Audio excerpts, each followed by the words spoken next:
Il y a un mensonge confortable que le monde spirituel moderne vend avec une maestria déconcertante. Un mensonge si bien emballé, si soigneusement enveloppé dans des mots comme élévation collective, tribu consciente, ascension partagée, que presque personne ne se rend compte qu'il en est un. Et ce mensonge, tu le connais peut-être mieux que tu ne le crois. Il ressemble à un groupe WhatsApp de personnes éveillées. Il ressemble à un cercle de méditation où tout le monde valide les visions des autres. Il ressemble à ces retraites spirituelles où tu repars avec une sensation de légèreté qui dure exactement 3 jours avant que la réalité ordinaire reprenne le dessus. Si tu as déjà quitté une retraite en te disant « Et maintenant ?» écris 3 jours dans les commentaires. Et si je te disais que chaque fois que tu as cherché une validation spirituelle auprès d'une autre personne, tu t'es éloigné d'un pas de la seule chose qui compte vraiment, toi-même. Ce n'est pas une accusation, c'est une invitation, la plus difficile que tu auras jamais reçue. Parce que ce que nous allons explorer aujourd'hui, c'est quelque chose que peu de personnes dans le monde spirituel ont le courage de dire à voix haute. Que l'éveil véritable n'est pas une expérience que l'on partage, que l'on célèbre en groupe, que l'on poste sur les réseaux avec le hashtag approprié. C'est l'affrontement le plus solitaire, le plus effrayant et le plus transformateur qu'un être humain puisse vivre. Et seul celui qui traverse ce vide par lui-même, sans filet, sans public, sans applaudissements, est capable de changer quelque chose de réel dans sa vie et par extension dans le monde. Reste avec moi jusqu'à la fin, parce que ce que tu vas entendre dans les prochaines minutes va soit te mettre profondément mal à l'aise, soit résonner comme quelque chose que tu savais déjà, mais que tu n'avais jamais osé formuler clairement. Dans les 2 cas, quelque chose va se passer en toi. Parlons d'abord du mythe qui nous maintient tous prisonniers sans que nous nous en rendions compte. Tu as sûrement déjà vécu ce moment. Tu entres dans une communauté spirituelle, qu'elle soit en ligne ou physique, et tu ressens quelque chose d'immédiat, de puissant. Un sentiment de reconnaissance. Ces gens parlent comme toi, pensent comme toi, utilisent les mêmes références, les mêmes mots, les mêmes concepts. Après des années à te sentir étrange dans un monde qui ne comprenait pas ton rapport à la réalité, tu trouves enfin des gens qui vibrent à la même fréquence. Et cette sensation est réelle. Elle n'est pas inventée. Le problème, ce n'est pas la sensation. Le problème, c'est ce que tu en fais. Parce que très vite, quelque chose de subtil commence à se produire. Tu commences à adopter le vocabulaire du groupe. Tu commences à lire les mêmes livres que tout le monde lit, à regarder les mêmes vidéos, à partager les mêmes citations. Tu développes une façon de parler de la spiritualité qui correspond exactement à ce que le groupe valorise. Et tu appelles ça ton éveil. Mais est-ce vraiment le tien?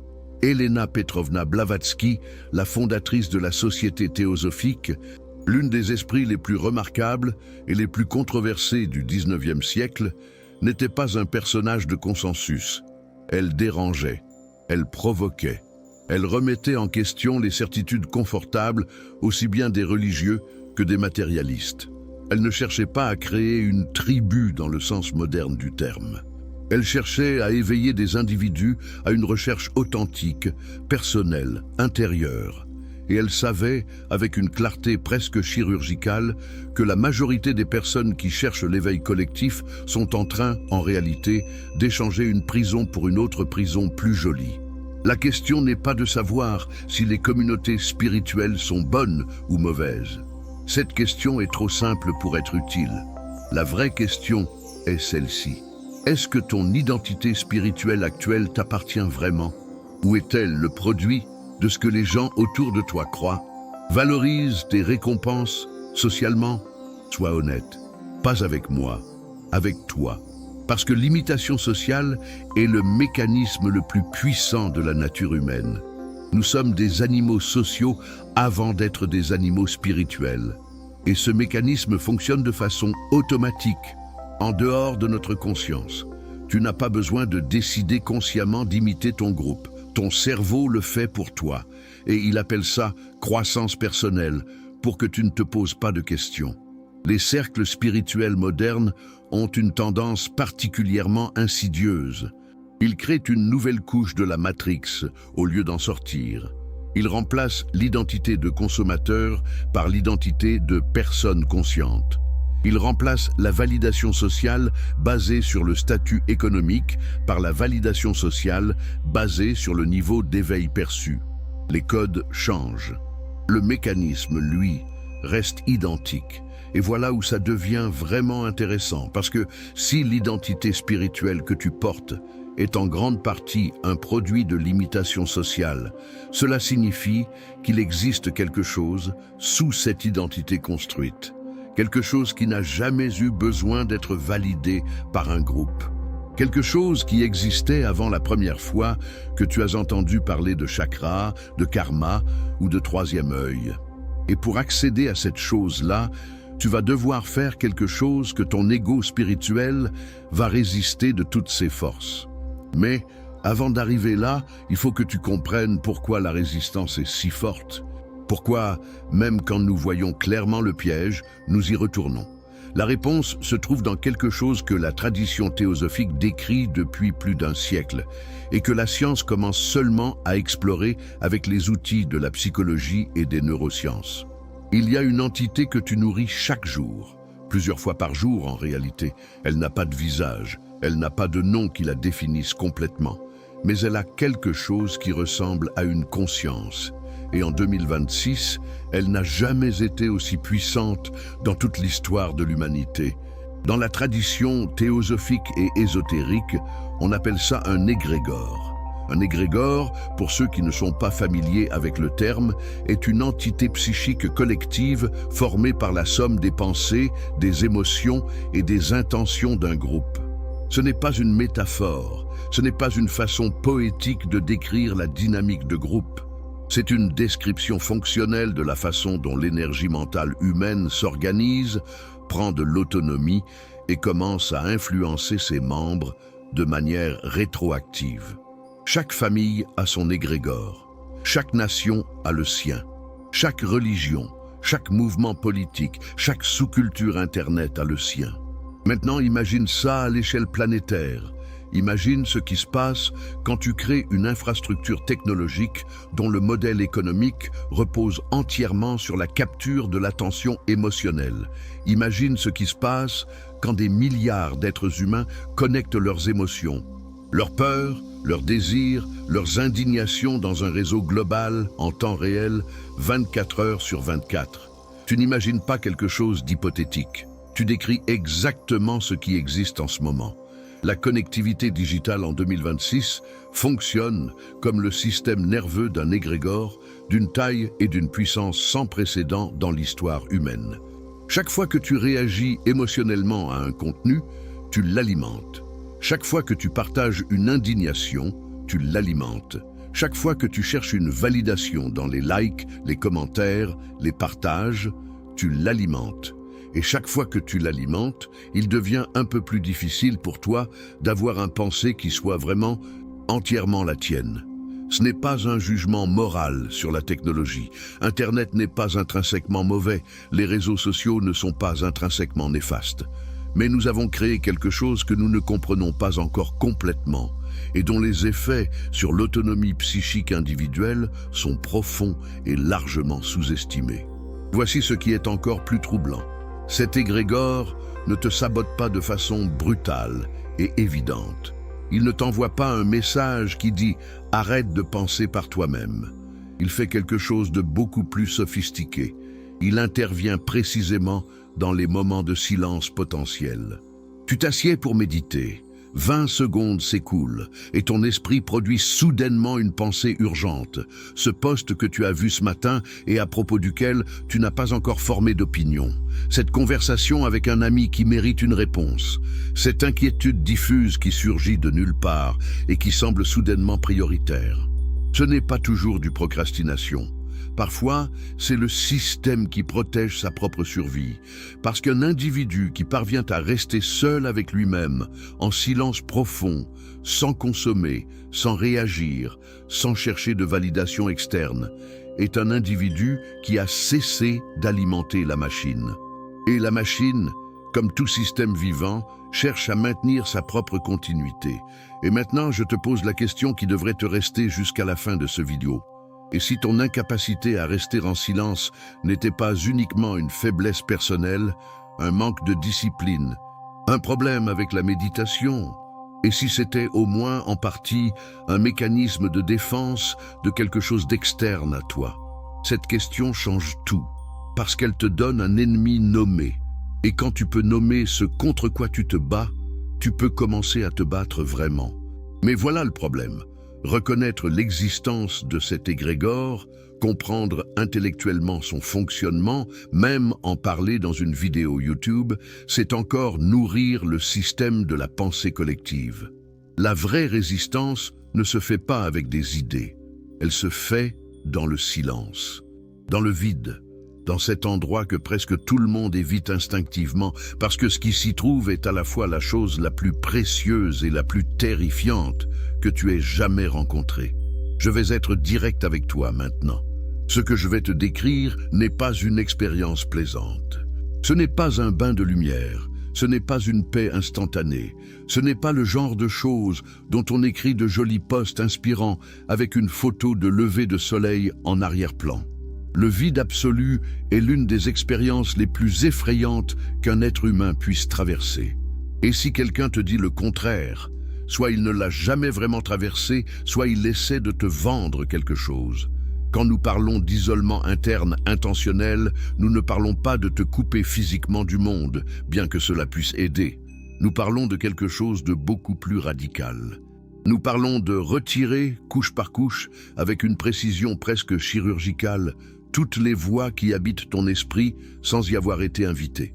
Les voix d'approbation, les voix de critique, les attentes de tes parents, qui sont peut-être présentes dans ta tête depuis si longtemps que tu as commencé à les prendre pour les tiennes, les attentes de tes partenaires, les standards de tes professeurs spirituels, l'image que tu projettes dans ta communauté, le rôle que tu joues sur les réseaux sociaux, l'étiquette de personne éveillée, de chercheur de vérité, de conscient que tu portes peut-être avec une fierté silencieuse.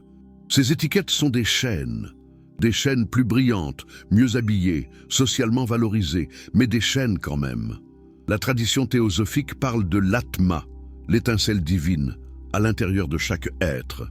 Cette étincelle, quelle que soit la façon dont tu choisis de la nommer dans ta propre cosmologie, n'a pas besoin de décoration, elle n'a pas besoin d'être validée par un groupe, elle n'a pas besoin d'une identité spirituelle pour exister.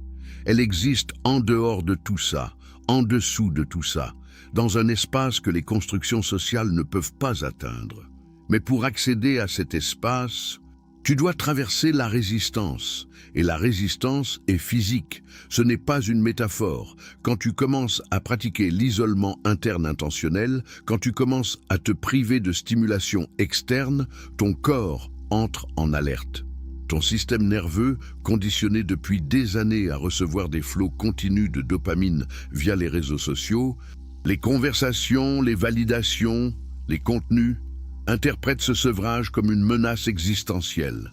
L'anxiété monte, l'agitation physique s'installe, des pensées intrusives arrivent avec une intensité qui peut sembler disproportionnée.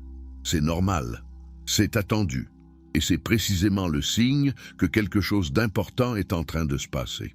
Parce que cette résistance n'est pas le problème. La résistance est le premier signe que tu approches de quelque chose de réel, que tu commences à gratter en dessous du vernis. Pense à un métal précieux enfoui sous plusieurs couches de roche. L'extraction n'est pas confortable. Elle est bruyante, difficile, parfois douloureuse. Mais si tu cesses d'extraire dès que ça devient difficile, tu ne trouveras jamais ce qui se trouve en dessous. Le vide absolu n'est pas une absence, c'est la présence de toi-même, sans filtre, sans médiation, sans les armures identitaires que tu as construites pour naviguer dans le monde social. Et quand tu rencontres ça pour la première fois, la réaction n'est pas toujours de la paix, parfois c'est de la terreur, parfois c'est une profonde tristesse dont on ne sait pas d'où elle vient, parfois c'est une colère qui semble surgir de nulle part. Tout ça est correct, tout ça est nécessaire. Parce que de l'autre côté de cette résistance, de l'autre côté de ce feu intérieur, se trouve quelque chose que aucun groupe ne peut te donner et que aucun groupe ne peut te retirer. Et c'est là que nous devons aller maintenant. Les alchimistes médiévaux, dont beaucoup étaient profondément influencés par les traditions ésotériques qui précèdent la théosophie elle-même, décrivèrent le creuset comme le récipient dans lequel les métaux impurs étaient soumis à une chaleur extrême, jusqu'à ce que les impuretés remontent à la surface et puissent être retirées. Ce qui restait était de l'or. Le processus avait un nom. Il l'appelait la calcination, la destruction par le feu de tout ce qui n'est pas essentiel. La solitude radicale est le creuset de l'âme, et la chaleur qu'elle génère est d'une intensité que peu de choses dans la vie ordinaire peuvent imiter. Quand tu retires le public externe de ta vie intérieure, quand il n'y a plus personne à impressionner, plus aucune identité à défendre, plus aucun narratif à maintenir cohérent pour les autres, quelque chose de fascinant commence à se produire. Les pensées que tu croyais être les tiennes commencent à révéler leur origine externe. Les croyances que tu considérais comme des convictions profondes montrent qu'elles ont été implantées par le contexte social. Les peurs qui semblaient spirituelles révèlent qu'elles sont simplement sociales, des mécanismes de conformité habillés en sagesse. C'est comme si la solitude était une lumière ultraviolette. Elle illumine ce qui était caché dans le vernis de la personnalité construite. Et ici, quelque chose d'important doit être dit clairement, parce que c'est un point que l'on maltraite souvent dans les discussions sur le développement spirituel. Le processus de déconstruction que nous décrivons ici n'est pas simplement psychologique. Il n'est pas simplement le résultat d'une introspection bien conduite ou d'une thérapie efficace. Bien que ces outils aient leur valeur, ce dont nous parlons est d'un ordre différent. C'est une expérience ontologique, une rencontre avec ce que tu es, avant toutes les histoires que le monde t'a racontées sur toi-même, et avant toutes les histoires que tu t'es racontées toi-même pour survivre dans ce monde. La théosophie, dans ses textes les plus fondamentaux, parle d'une distinction fondamentale entre le personnage et l'individu. Le personnage est la construction sociale, l'identité temporelle, l'ensemble de rôles et de masques que nous portons dans nos interactions quotidiennes. L'individu, dans le sens théosophique profond, est quelque chose d'infiniment plus stable, plus vaste, moins susceptible d'être défini par les circonstances externes. Le creuset de la solitude radicale est précisément le processus par lequel le personnage est mis à nu, non pas pour être détruit, mais pour être vu tel qu'il est, pour être reconnu comme un outil, pas comme une essence, pour être utilisé consciemment plutôt que subi inconsciemment. Et il y a un moment spécifique dans ce processus que je veux que tu retiennes.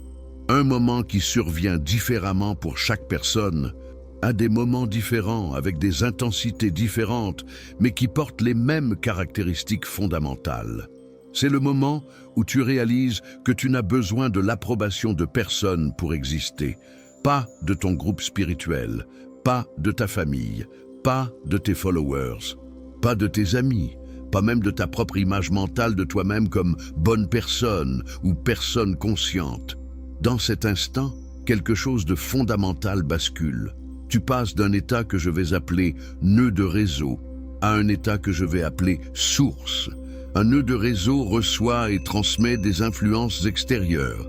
Il réagit, il répond, il reflète. Sa stabilité dépend de la stabilité du réseau. Quand le réseau tremble, le nœud tremble. Une source, elle, génère. Elle n'attend pas que le réseau lui donne sa direction. Elle n'a pas besoin que les autres confirment sa valeur. Elle émerge de l'intérieur vers l'extérieur et non de l'extérieur vers l'intérieur. La théosophie appelle cet état de différentes façons selon les textes et les périodes. Souveraineté psychique, individualité, manas, illuminé par Bouddhi. Mais au-delà des termes techniques, l'expérience est universelle et transculturelle. Elle est décrite dans les Upanishads, dans les écrits des mystiques chrétiens, dans le soufisme, dans le bouddhisme zen, dans la philosophie stoïcienne. toujours avec des mots différents, mais avec une cohérence qui ne peut pas être le fruit du hasard. Ce que tous ces courants reconnaissent, c'est qu'il existe un état de conscience qui ne dépend pas des circonstances externes pour se maintenir. Pas de l'approbation sociale, pas du confort matériel, pas de la validation spirituelle. Un état d'être qui est stable en lui-même, qui génère sa propre direction, sa propre éthique, sa propre relation au monde. Et cet état ne s'atteint pas en cherchant. Il émerge quand tu cesses de chercher à l'extérieur ce qui ne peut se trouver qu'à l'intérieur. Mais voici la partie que tout le monde veut éviter de discuter parce qu'elle est inconfortable et parce qu'elle remet en question des croyances très chèrement tenues dans les communautés spirituelles modernes. Cet état de souveraineté psychique ne se maintient pas automatiquement. Il ne s'acquiert pas une fois pour toutes dans une retraite de 10 jours, aussi transformatrice soit-elle. Il est le résultat d'une pratique continue, quotidienne, parfois douloureuse, de retour au vide, de retour à soi-même sans les ornements, sans les costumes, sans le bruit. Et c'est précisément ici que la plupart des personnes qui ont eu une expérience spirituelle authentique échouent. Parce que l'expérience est réelle, mais la pratique de maintien de l'espace créée par cette expérience est difficile. Et le monde moderne est conçu, de façon intentionnelle ou non, pour rendre cette pratique le plus difficile possible. Tu peux avoir traversé le vide, tu peux avoir touché quelque chose de réel, mais si tu reviens dans le monde hyper connecté, sans une stratégie consciente de protection de cet espace intérieur, le réseau réclame ce qu'il avait perdu, lentement, imperceptiblement, jusqu'à ce que tu te retrouves exactement au même point qu'avant, avec juste une nouvelle histoire de plus à raconter sur ta transformation. Alors parlons de ça. Parlons de comment on vit dans ce monde avec cette souveraineté intacte. Parce que l'objectif n'est pas de devenir un ermite. L'objectif n'est pas de te couper du monde, de rejeter les relations, de fuir les responsabilités. L'objectif est quelque chose de beaucoup plus difficile et beaucoup plus puissant que ça. L'objectif est d'apprendre à être dans le monde sans être du monde. Et je sais que cette formule ressemble à un cliché spirituel usé jusqu'à la corde. Mais laisse-moi te montrer ce que ça signifie concrètement dans ta vie quotidienne en 2026. Il existe une pratique que j'appelle l'engagement sélectif. Et c'est la compétence la plus sous-estimée du développement spirituel contemporain. L'engagement sélectif n'est pas de la froideur, ce n'est pas de l'indifférence, ce n'est pas du détachement au sens où tu ne te soucies plus de rien. C'est quelque chose de beaucoup plus subtil et de beaucoup plus puissant. C'est la capacité de choisir consciemment quand et comment tu t'engages avec l'extérieur, en partant d'un centre stable, plutôt que de réagir automatiquement à chaque stimulation que le monde t'envoie. Pense à la différence entre un bateau qui est à l'ancre et un bateau qui dérive. Les deux sont sur la même mer. Les deux sont soumis aux mêmes vagues, mais l'un a un point fixe à partir duquel il se positionne. L'autre est à la merci des courants. La souveraineté psychique est cette ancre, et l'engagement sélectif est la façon dont tu navigues à partir d'elle.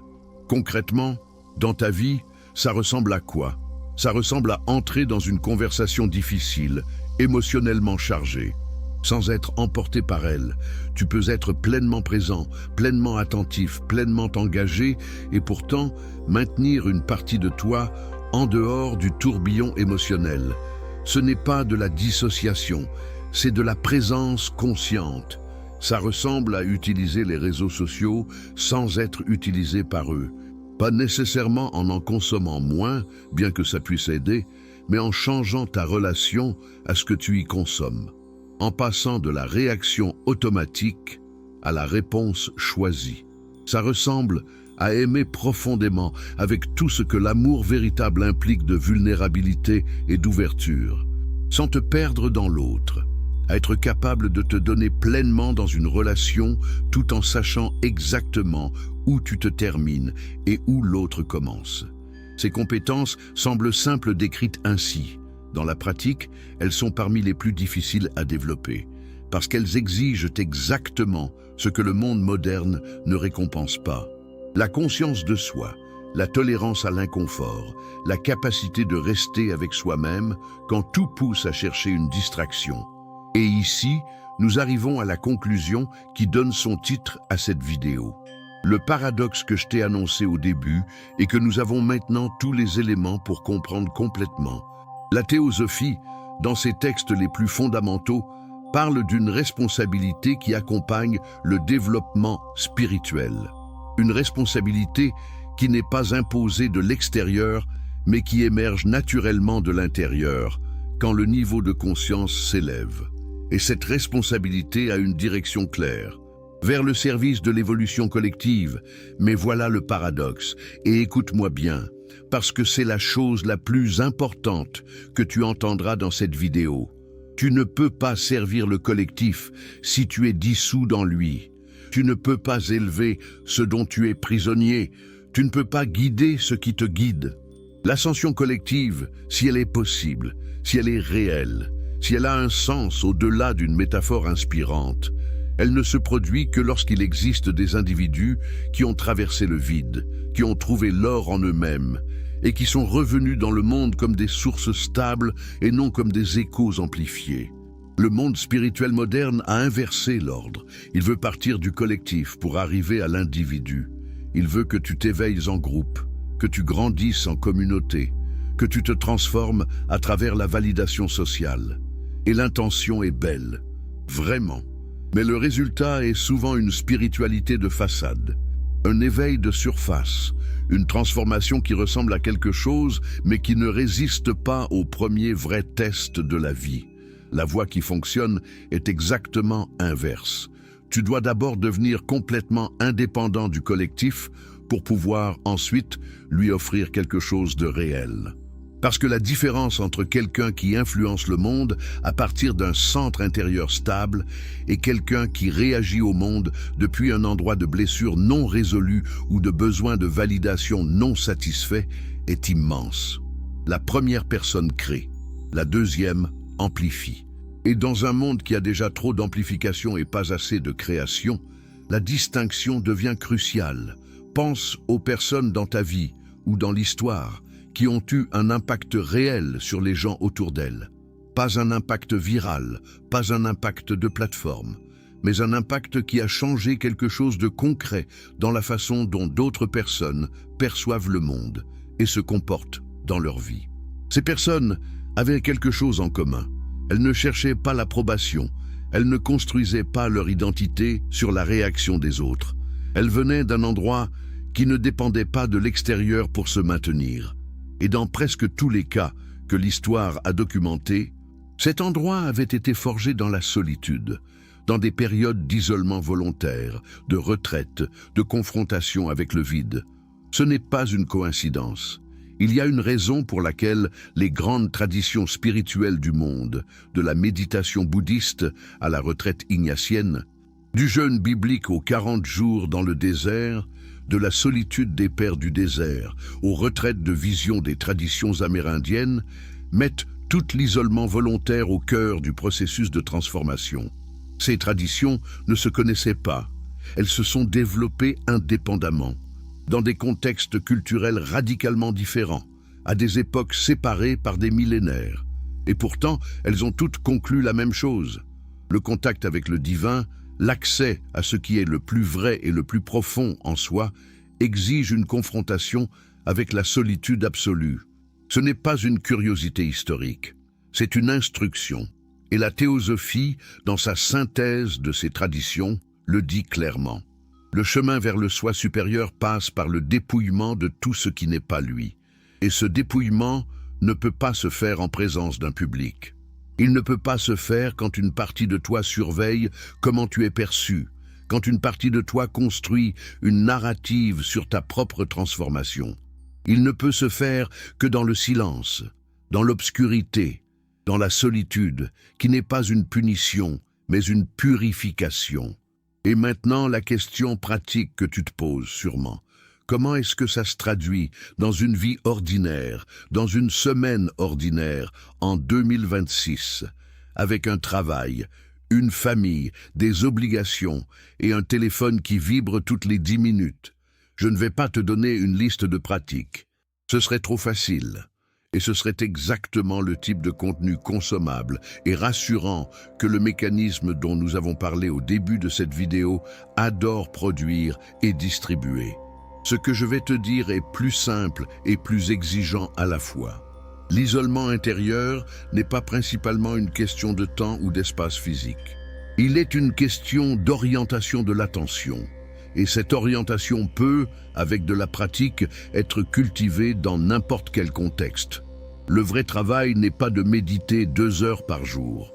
Le vrai travail est d'apprendre à reconnaître le moment où tu commences à chercher une validation externe pour une expérience intérieure et de choisir de ne pas le faire, de rester avec l'expérience telle qu'elle est, non transformée en contenu, non partagé, non validé. C'est infiniment plus difficile que de s'asseoir en silence pendant 20 minutes le matin, parce que c'est continu. C'est dans chaque conversation où tu as envie de te montrer sous un bon jour. C'est dans chaque moment où quelque chose de beau ou de difficile se passe et où ton premier réflexe est de le partager. C'est dans chaque situation où tu cherches à l'extérieur la confirmation de quelque chose que tu devrais pouvoir trouver à l'intérieur. Ce n'est pas de l'égoïsme, c'est de la discipline spirituelle. Et voilà le paradoxe dans toute sa beauté finale. La personne qui apprend à ne pas partager, à ne pas chercher la validation, à ne pas transformer chaque expérience intérieure en contenu social, est aussi la personne dont la présence dans le monde devient la plus significative.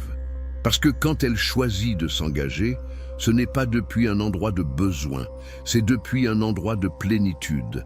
Et les gens autour d'elle le sentent, même s'ils ne savent pas nommer ce qu'ils sentent. Ils sentent que cette personne n'a pas besoin d'eux pour quelque chose. Qu'elle n'est pas là pour se remplir à leurs dépens, même inconsciemment. Qu'elle apporte quelque chose au lieu de prendre quelque chose. C'est ça, l'impact réel. Pas les likes, pas les followers, pas la taille de la communauté. La qualité de la présence que tu apportes dans chaque interaction parce que tu n'as pas besoin que cette interaction te définisse. Et c'est ça que le monde a besoin.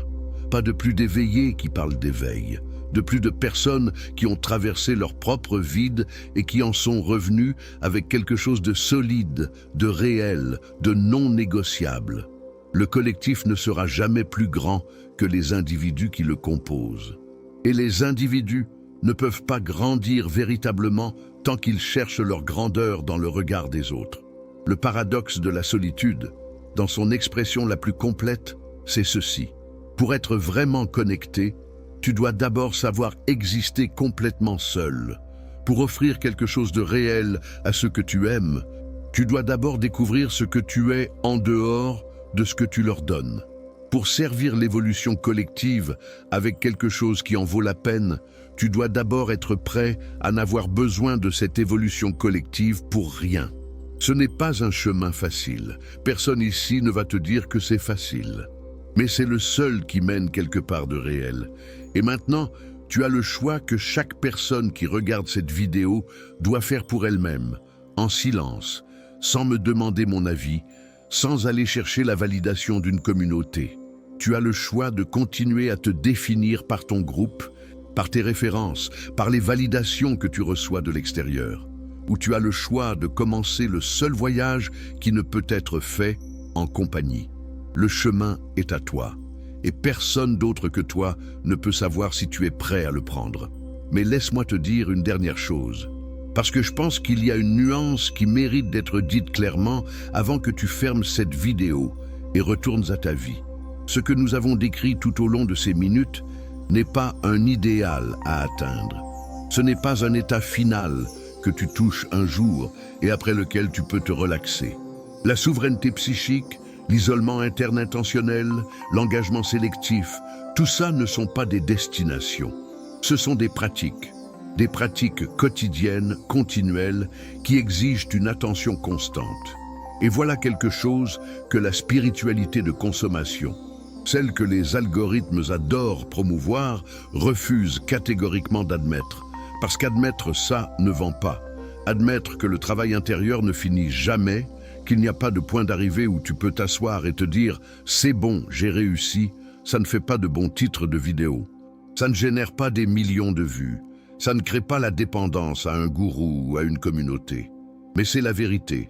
Et c'est aussi, paradoxalement, une des nouvelles les plus libératrices que tu puisses recevoir.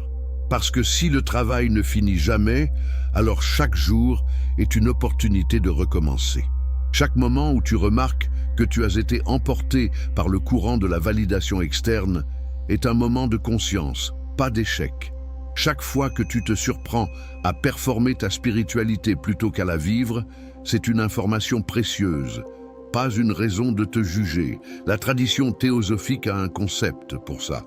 Elle parle du pèlerin, cet aspect de l'être humain qui est en chemin permanent, incarnation après incarnation, apprentissage après apprentissage, expérience après expérience. Le pèlerin ne s'arrête pas, il ne s'installe pas, il marche, et c'est dans la marche elle-même que réside le sens. Tu n'as pas besoin d'être arrivé quelque part pour avoir de la valeur. Tu n'as pas besoin d'avoir résolu chacune de tes contradictions intérieures pour commencer à vivre avec plus d'authenticité. Tu n'as pas besoin d'avoir tout compris avant de commencer à pratiquer. Ce que tu as besoin, c'est d'une chose, d'une seule chose en réalité, d'une honnêteté radicale avec toi-même sur ce qui est réellement tien et ce qui est emprunté, sur ce qui vient de l'intérieur et ce qui vient de la pression externe, sur ce que tu crois vraiment et ce que tu répètes parce que ça te fait ressembler au genre de personne que tu veux être. Cette honnêteté-là ne s'acquiert pas dans les livres. Elle ne s'acquiert pas dans les cercles de discussion, aussi intelligents et bienveillants soient-ils. Elle ne s'acquiert pas dans les vidéos YouTube, y compris celle-ci. Elle s'acquiert dans le silence, dans les moments que tu passes avec toi-même, sans agenda, sans performance, sans objectif spirituel même. Dans les moments où tu n'es ni méditant, ni chercheur, ni conscient, juste toi, confronté à ce que tu es, quand personne ne regarde. Ces moments ont une qualité que tous les enseignements du monde ne peuvent pas reproduire. Ils sont bruts. Ils sont parfois inconfortables. Ils ne ressemblent pas toujours à de la croissance spirituelle de l'extérieur, mais quelque chose y travaille. Quelque chose y construit une réalité intérieure qui ne dépend pas des conditions externes pour se maintenir. Et c'est ça, au fond, ce que tout le monde cherche quand il entre dans une communauté spirituelle, quand il achète un livre sur l'éveil, quand il s'inscrit à une retraite de méditation. La stabilité intérieure, la paix qui ne dépend pas de ce qui se passe à l'extérieur, la certitude d'exister pleinement, indépendamment du regard des autres. Cette chose-là existe. Elle est accessible. Elle n'est pas réservée aux saints et aux mystiques. Elle n'est pas le privilège de ceux qui ont eu des expériences extraordinaires ou des révélations dramatiques. Elle est disponible pour chaque être humain qui est prêt à traverser l'inconfort du vide pour la trouver. La question n'est pas de savoir si tu en es capable. Tu l'es. La question est de savoir si tu es prêt à accepter que le prix à payer n'est pas de l'argent, ni du temps, ni de l'effort dans le sens conventionnel du terme. Le prix à payer est l'abandon de la certitude que tu seras compris, validé, applaudi pour ce que tu fais. Le prix à payer est la capacité de traverser des phases où tu ne sais pas si tu avances ou si tu recules, où aucun indicateur extérieur ne te confirme que tu es sur la bonne voie. Le prix à payer est la solitude, la vraie, celle qui n'est pas romantisée, pas transformée en contenu, pas partagée pour être admirée.